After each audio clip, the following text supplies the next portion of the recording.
मैं गोलूराम यादव, किसान की आवाज़।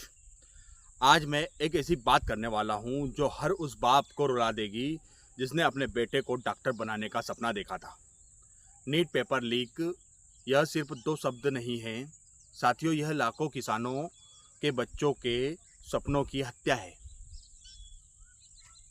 साथियों, मैं आपको एक तस्वीर दिखाता हूँ। एक किसान, उसके पास 2 बीघा ज़मीन है। बारिश हो तो फसल, न हो तो कर्ज। लेकिन उसका एक सपना है, उसका बेटा डॉक्टर बनेगा।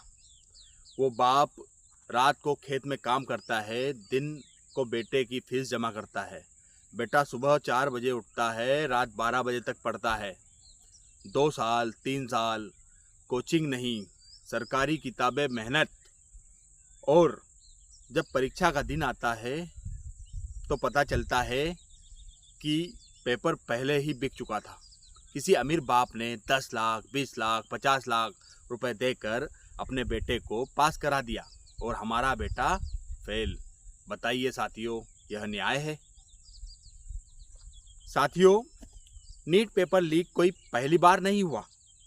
यह सिलसिला सालों से चल रहा है। व्यापम घोटाला याद है? उसमें भी यही हुआ। एसएससी पेपर लीक याद है? उसमें भी यही हुआ। हर बार एक ही कहानी, गरीब का बच्चा मेहनत करे, अमीर का बच्चा पैसे से पास हो। मैं सरकार से पूछना चाहता हूँ, पहला सवाल, पेपर लीक करने वाले बड़े लोग कौन हैं? उनके नाम सामने क्यों नहीं आते?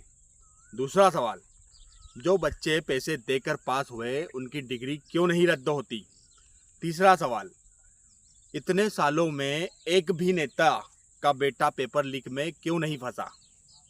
क्योंकि साथियों, नेता का बेटा नीट नहीं देता, वो विदेश में पढ़ता है हमारे टैक्स के पैसे से। साथियों, यह सिर्फ कुछ लोगों की गलती नहीं है, यह एक पूरा सिस्टम है, शिक्षा माफिया। पेपर बनाने वाला, लीक करने वाला, बेचने वाला, खरीदने वाला और इन सबको बचाने वाला नेता। यह गिरोह मिलकर काम करता है और हर बार जांच होती है, सीबीआई आती है, कमेटी बनती है, नतीजा शून्य। क्योंकि जो जांच करते हैं वो भी उसी सिस्टम का हिस्सा है। किसान का बेटा इस सिस्टम में अकेला है साथियों, बिल्कुल अकेला।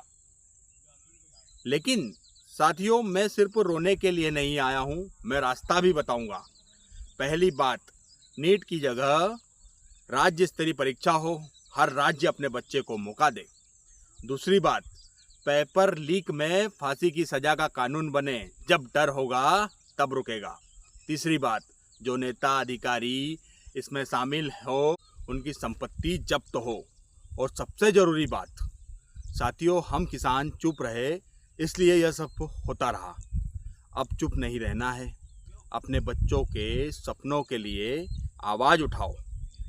साथियों, अगर आपके गांव में भी कोई बच्चा है जिसने नीट दिया था, उसके माँ बाप से मिलिए, उनका दर्द समझिए और इस वीडियो को उन तक पहुंचाइए। जब किसान की आवाज़ मिलेगी तब सरकार सुनेगी। मैं हूं गोलूराम यादव, किसान की आवाज़। जय हिंद, जय किसान साथियों।